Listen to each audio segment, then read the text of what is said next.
two of the most beginner-friendly Linux distros are facing off for 2025.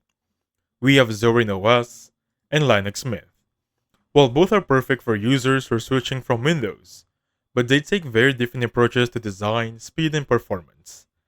So which one truly is better for Linux experience? Let's start with Zorin. So it's one of the most beautiful Linux distros out there.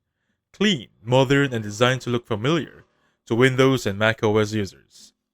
Zorin OS 17 brings a polished GNOME-based desktop, smooth animations, and excellent app integration.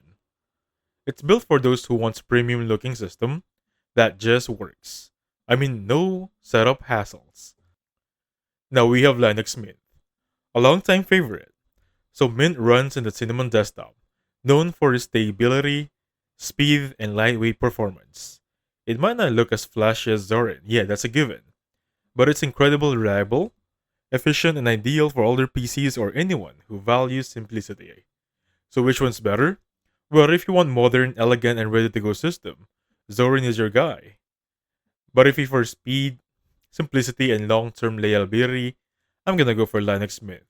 Because at the end of the day, Zorin is style and Mint is substance.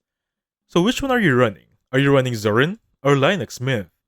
Drop your pick comments and don't forget to like, subscribe, and ring that bell for more Linux comparisons and reviews every week.